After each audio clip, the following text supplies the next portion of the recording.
Picture this. You are standing in a stone chamber beneath the Vatican. The air is cold heavy, and the only light comes from a single candle trembling against the walls. Its glow falls across endless shelves of manuscripts, and there in front of you rests a leather-bound file, its cover stained with blood that has dried for 300 years. You can almost feel it in your hands, the weight of a secret that was never meant to be touched. The silence pressing closer, as if the walls themselves demand you turn away. Because inside that file lies an autopsy report, buried for centuries, hidden from every eye, that could rewrite the very idea of divine right, the belief that kings ruled by God's command. If you are ready to unseal it, stay with me until the end, and tell me in the comments, where in the world are you watching from? Because tonight, the Vatican's forbidden archive is about to open for you. 2 kings, 2 deaths, 2 autopsies. One was hidden forever in the shadows of the Vatican, sealed beneath stone and silence. The other was exposed to the public, its details whispered through courts and chronicles. Together, they carry a weight that could shatter the belief that monarchs ruled by divine right. And yet, what you are about to hear has no precedent. It was too shocking to reveal, too dangerous to admit, too corrosive to faith itself. For 300 years, it has remained in darkness, a secret buried deeper than any tomb. We will return to the year 1542, to a death that left historians uneasy, and archives strangely incomplete. But first, we must begin with Charles the King, who became the living evidence of a dynasty's downfall, a body that betrayed the very bloodline meant to preserve his throne. The story begins not in secrecy, but in records so public they could not be ignored. Royal ledgers, genealogies, and marriage contracts, all carefully kept in the archives of the Spanish crown, reveal a dynasty obsessed with keeping its blood pure. But purity in this case became poison. For centuries, the Habsburgs married within their own family, cousins to cousins' uncles to nieces, repeating the cycle until the line twisted in upon itself. By the time Charles II was born in 1661, his genetic coefficient of inbreeding was higher than that of a child born to siblings. It is a number still studied by modern geneticists, a living example of what happens when power values bloodline above survival. The documents are clear. Charles was destined to inherit an empire stretching from Madrid to the New World. But the boy himself was fragile from the very beginning. He did not walk until the age of 8, did not speak until the age of 4. And when he did, his words were slurred, his tongue heavy in his mouth. His jaw jutted forward in the infamous Habsburg chin, so extreme that chewing food became a struggle and swallowing nearly impossible. Contemporary accounts describe him choking on simple meals, gasping for breath while courtiers looked on in terror, unable to intervene. And then came the seizures. Sudden fits that left him sprawled on the marble floors of El Escorial, his body trembling, as if some unseen hand were shaking him to pieces.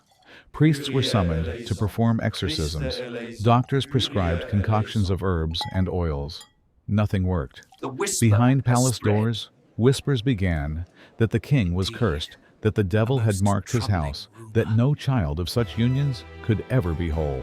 Imagine him now, a boy in silks, too heavy for his frail shoulders, his crown more burden than honor, his eyes dull with exhaustion, his body refusing to grow into the role carved for him.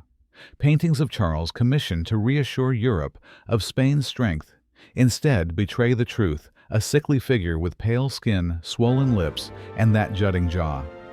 You look into the portrait and see not majesty, but suffering and empire reflected in the hollow face of a dying child. As he aged, the symptoms only deepened. He was infertile, his body incapable of producing the heir Spain so desperately needed. He sank into melancholy, his mood swinging between apathy and despair.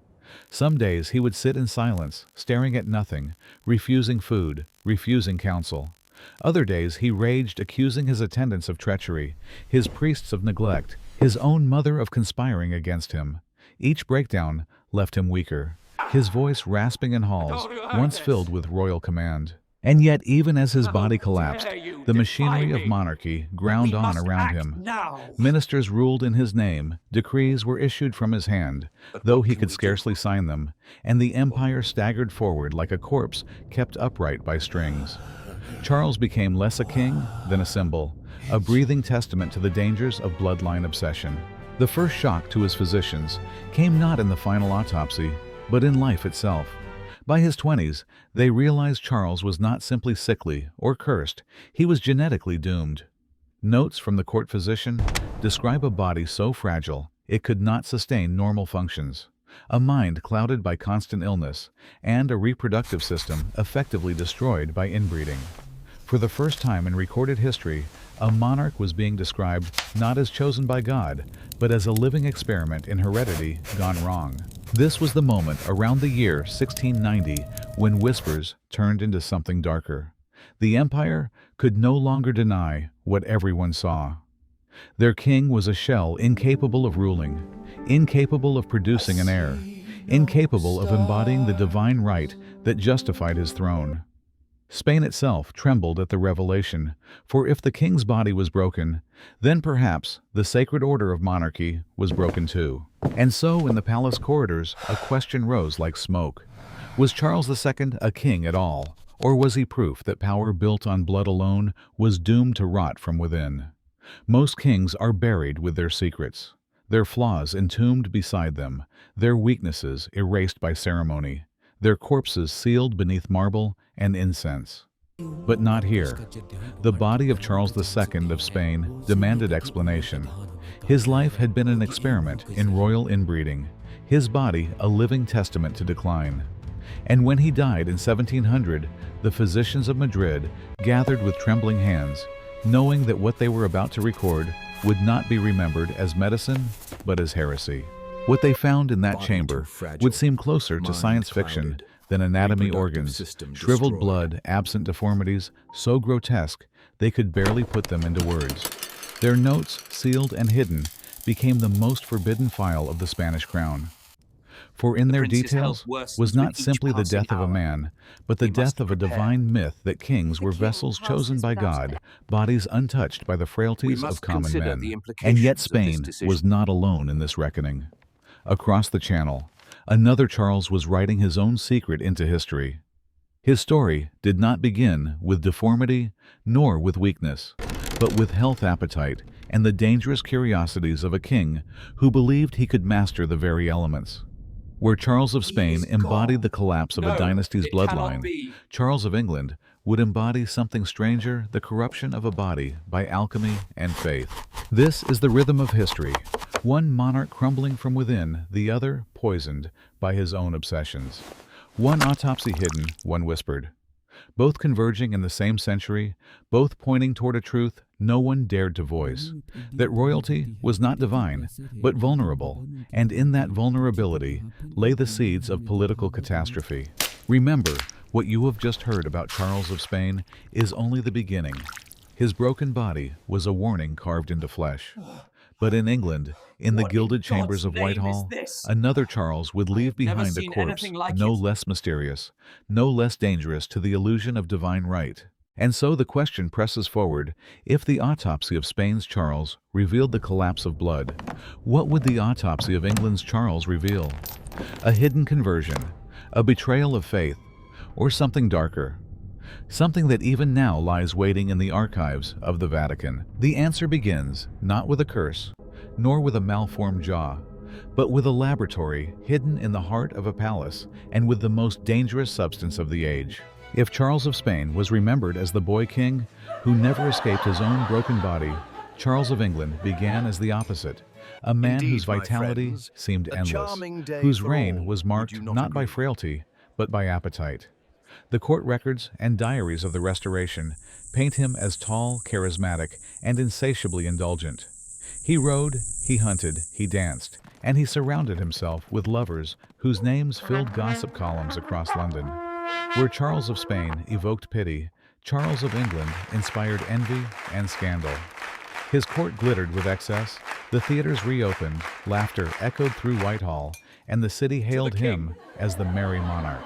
But beneath this pageantry lay another obsession, less visible, more Did you dangerous. hear about Charles In the hidden and his rooms of his mistress? palace, Oh, Charles kept a do tell me laboratory of more. alchemy. Shelves lined with retorts, alembics, and furnaces where mercury shimmered in glass and smoke curled into the rafters. His fascination was not unique. Many princes of Europe dabbled in the promise of alchemy, but Charles pursued it with a zeal that unsettled even his closest advisors. He believed metals could be transformed, diseases cured, perhaps even life itself prolonged. And at the center of these experiments was mercury quicksilver, the most seductive and most poisonous of elements. Here, history begins to blur. Some accounts insist Charles merely toyed with alchemy, curious but cautious. Others whisper that he consumed the very concoctions brewed in his chambers, dearest, tinctures your laughter laced with mercury brightens the whole elixirs court. that promised vigor Always a while pleasure slowly to be in corroding your his company, body. my king. Indeed The it debate is. has never been settled. Was the king poisoned by his own hand, a victim of his restless curiosity? Or was the laboratory little more than an eccentric diversion, exaggerated by later chroniclers, seeking a darker tale? What cannot be debated are the symptoms that followed. By the late 1680s, the Merry Monarch's body betrayed him. His hands shook his speech, faltered, and sudden seizures left him gasping on the palace floor. Physicians described bouts of weakness so profound he could barely rise from his bed. His once robust frame grew gaunt, his skin sallow, his eyes ringed with exhaustion. He was not yet old, but he had begun to look like a man twice his years. Treatments only worsened his decline, bleeding cupping, blistering purges that drained him further. Every attempt to heal him seemed an act of torment. Imagine the contrast. A king who once strode through crowded chambers with effortless grace, now propped up on pillows, his voice faint, his body trembling. A court that had celebrated his Do you think it vitality is safe to now proceed? gathered in anxious silence around I'm his not bed. certain, Power but I lingered feel in the uneasy. regalia on his nightstand, but the man himself was slipping into weakness no crown could disguise. And then at the very moment his body was failing, Charles committed an act more shocking than any symptom of disease. On his deathbed in 1685, as seizures racked his body and attendants whispered prayers, a priest was smuggled into the chamber. Father John Huddleston, a Catholic who had once sheltered Charles during the English Civil War, approached the dying king. In a hushed ritual away from the eyes of Protestant courtiers, Charles II of England converted to Catholicism. This revelation would ripple like thunder. For decades, England had been torn by religious conflict, Protestant against Catholic Parliament, against Crown. To learn that the sovereign, the head of a Protestant nation, The had king embraced Rome at the drinks his final own hour potions. was nothing short of political dynamite.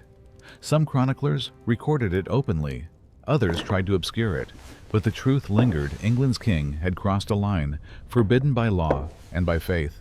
The irony is unbearable. Here was Charles, the embodiment of royal vigor, who had restored the monarchy itself after civil war, now too weak to lift his own hand, surrendering to the weight of faith as his last act.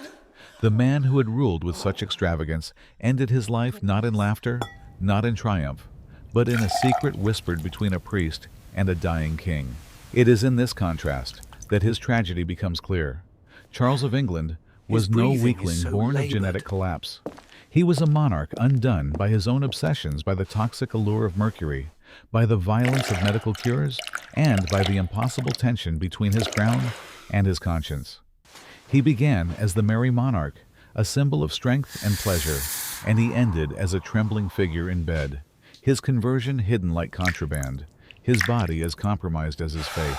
Two kings, two bodies, two secrets, one destroyed by bloodline, the other by alchemy and belief, both pointing toward the same revelation that beneath the robes and crowns, kings were no more divine than the rest of us, and no more protected from death's inexorable hand. When the physicians finally opened the body of Charles II of England, they confronted not merely the husk of a monarch, but evidence that whispered of poison. Their knives revealed a brain swollen with fluid, its tissue pale, and softened a textbook sign of mercury exposure. In the margins of their notes, one word recurs again and again: Very hydrocephalus. carefully. The liquid shimmered unnaturally, as though quicksilver itself had seeped into the king's mind. Later accounts even claim strands of his hair, when tested, bore traces of mercury, a claim never fully confirmed, Is there no yet hope, repeated then? often enough to linger like a shadow over his Fear name. not. This was the documented truth. His body bore the marks of a man tampered with by chemistry, a sovereign undone by his own fascination with the laboratory. Yet the body was only half the story. The other half was far more dangerous and far more Please, contested. God, save him! Charles's deathbed conversion to Catholicism was whispered about almost immediately. The priest, Father John Huddleston, had slipped through guarded doors to administer the rites. Lord, have mercy Some on her insisted soul. that the Vatican preserve detailed records May of she this find ritual, peace. linking it to a larger scheme already in motion, the secret Treaty of Dover. That treaty, signed years earlier, promised French support for Charles in exchange for a gradual re-Catholicization of England. For Protestant courtiers, the discovery that their king had died as a Catholic was more than scandal. The Lord It was accepts betrayal. you. And for theorists, the Vatican's alleged possession of these documents remains the smoking gun proof that Rome not only Our knew, Father who art but in heaven, planned, and perhaps hallowed even be orchestrated thy the name. king's final submission. And yet, much remains debated. Were these records truly filed away in Rome's forbidden archive, locked beside the autopsy of Spain's Charles, or were they little more Father than who political art in rumor, heaven, amplified hallowed by be thy frightened name. ministers Thy desperate to kingdom control the come, narrative? thy will We be cannot done. say for certain. What is undeniable is that the conversion, whether whispered or documented, unleashed a wave of suspicion that England itself might fall back you into heard the Catholic hands. whispers? From here, Queen, the story slides into A speculation. Catholic! Imagine the panic, the head of a Protestant nation dying as a Catholic, his body showing signs of chemical corruption, his soul surrendered to the very faith Parliament had fought to resist. If a king could bend at the final hour, what stopped the kingdom from following? The specter of England under Rome returned a nightmare for Protestants who still remembered the Marian burnings, the civil wars, the blood spilled to keep England apart from papal control. This was the true terror of Charles II's end, not simply the collapse of a body, but the possibility of a nation collapsing with it. The physician's notes and the priest's testimonies together created a double wound, one physical, one spiritual, that no crown could disguise. The Merry Monarch had become a cautionary tale, his body soaked in mercury, his faith sold to Rome, his legacy wrapped in contradictions. And yet, even this is not the darkest chapter. Because while England whispered about treason and chemistry, Spain was already holding something far stranger, far more grotesque, cannot inside the stand. vault of its own forbidden report. must act. Compared to what they uncovered in Madrid, Charles of England's brain, swollen with mercury, was little more than a prelude. For in Spain, when they cut open their king, they did not find merely a poisoned body. They found a corpse that seemed to belong not to man, but to nightmare. And that is where we must go next. When the physicians of Madrid gathered around the corpse of Charles II in 1700, they knew they were about to confront the limits of nature itself. For years they had tended to a king who seemed less a ruler than a relic of failed bloodlines, a man whose very existence had become an experiment in inbreeding.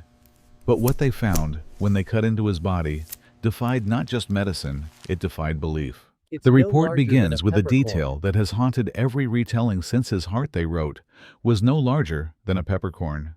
A metaphor, perhaps an image, chosen to capture its shriveled, lifeless state. And yet, the phrase has persisted, whispered in court chronicles and physician notes alike, as though his very capacity for life had withered down to nothing. Then came the second horror, no blood. The doctors recorded that his veins, his arteries, his chambers were dry, drained as if his life had been siphoned away before death ever claimed him. Of course, this could not have been literal.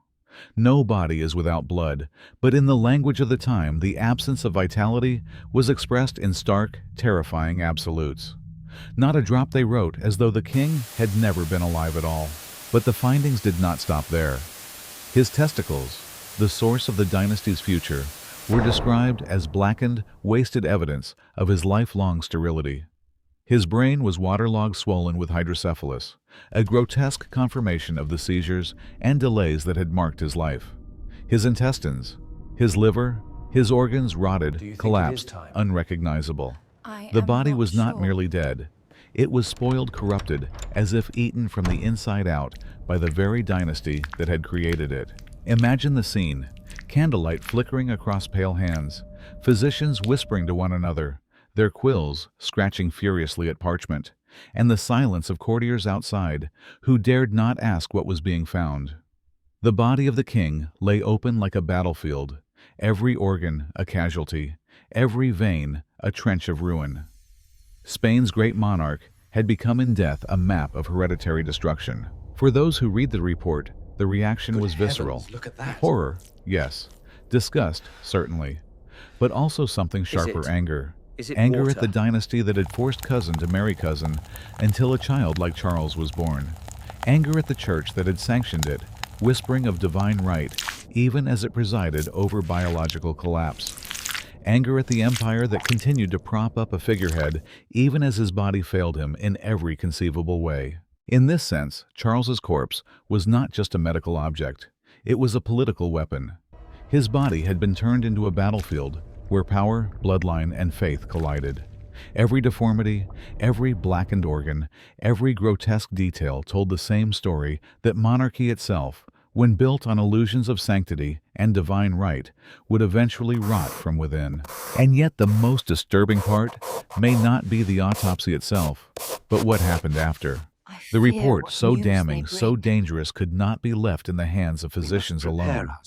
According to certain accounts, a copy was taken, sealed, and dispatched to Rome into the labyrinth of the Vatican's secret archives. There, it is said, the findings were buried among countless other forbidden documents locked away in a place where no ordinary scholar, no common citizen could ever see them. We cannot prove this. We cannot even confirm if the report we quote today is authentic in every word. But the suspicion lingers like smoke in a darkened chamber that somewhere beneath the Vatican lies a file bound in fading leather, recording the grotesque collapse of Spain's last Habsburg king. And you and I will never be permitted to see it. This is the suspense that endures, the knowledge that a monarch's body may still lie dissected not only in history but in silence, in secrecy, in the vaults of those who decide what truths humanity is ready to face. And if what we have just heard was too horrifying to reveal openly, then what else lies waiting, still locked away? The physicians who dissected Charles II of Spain left more than a grotesque inventory of organs. They left evidence that even today forces us to confront the fragility of monarchy itself. The first layer is simple, documented, undeniable. His brain was deformed, waterlogged with hydrocephalus, its chambers swollen like a drowned vessel. This was no mere curse, no supernatural affliction. It was biology inheritance collapsing under the weight of centuries of inbreeding. His seizures, his delays, his infertility, all could be traced back to that malformed brain. It was the body itself that told the truth. The court dared not speak. This king was never fit to rule. From here, the record shifts into politics, into the hands of ministers and confessors who maneuvered in the shadows. Contemporary accounts describe how royal decrees were drafted not by Charles but by his council, his signature scrawled onto documents he scarcely understood. The king was a puppet, the strings pulled by ambitious men in velvet robes. And behind them, always watching, always sanctioning, stood the Vatican. We must proceed Their priests with caution. performed exorcisms. When physicians failed, their theologians preached divine right. Even as the king wasted away, their officials ensured that Spain's most sacred fiction, that the monarch ruled by God's will, remained intact. But the most dangerous layer is the one most fiercely debated. Some say the autopsy report itself, too shocking for public record, was carried across the Alps and placed under lock and key in the Vatican's secret archives. To admit its contents would have been to admit a blasphemy that God's chosen vessel had been little more than the product of failed genetics, that his body was not holy, but broke in his reign, not providence, but pathology. And so the story goes, Rome buried the evidence. Whether this archive exists or not, whether the report still lies in some dust-choked vault, we cannot prove. But the suspicion itself is a kind of evidence of a fear so great it demanded silence. Speculation spirals from this silence. If one king's body could be exposed as weak, malformed grotesque, then what of monarchy itself? How many other corpses were sealed away? How many other autopsies lost? How many other truths buried because they threatened the illusion that kings were divine? The Vatican's alleged concealment of Charles's body is more than secrecy. It is complicity. It is an admission whispered through omission that power depends not on truth, but on myth. And here lies the heart of the buried secret. If the king's body is no longer sacred, if it is simply the mangled result of consanguinity, then divine right collapses. What remains is not theology, but theater, not sanctity, but politics. The king becomes an actor. The crown, a costume, the church, a stagehand, ensuring the play never ends. This is the ultimate opposition theology against anatomy, faith against flesh. The myth of sanctity against the science of decay. One insists the monarch is God's chosen. The other reveals a body that could not walk, could not sire, could not even bleed in death. Which do you believe? Which do you trust? The whisper of priests or the testimony of organs. It is here that horror turns into revelation. For Charles II's autopsy was not just a record of death. It was a mirror held up to monarchy itself. A mirror so clear, so damning, that the only choice was to shatter it and sweep the shards into silence. And if Rome truly keeps that mirror hidden in its vaults, then the buried secret is not merely the corruption of one body, but the fragility of all kings. And so the candles burn low, their light fading across two bodies separated by nations, but united in truth. In England, Charles's corpse revealed a brain drowned in mercury and a soul surrendered to Rome. In Spain, Charles's body crumbled into grotesque ruin, a dynasty's bloodline collapsing in his veins. Two kings, two autopsies, one whispered, one buried. Both promised to prove the divine right of monarchy. Both instead exposed its illusion. For if a king's body can be poisoned, or malformed, or dissected into horror, then what holiness remains? The body is not sacred. The bloodline is not eternal. What is left is theater maintained by silence, preserved by archives, sanctified not by God, but by fear. As the last flame flickers in the vaults of memory, you see it clearly. Two Charles, two secrets, yet only one truth. One was hidden forever in the Vatican's forbidden archive, locked away to protect the myth of sacred power. The other was left to be whispered through history. And together, they remind us that crowns are fragile, thrones are mortal, and every claim to divine right eventually ends on a marble table under the tremble of a dying candle.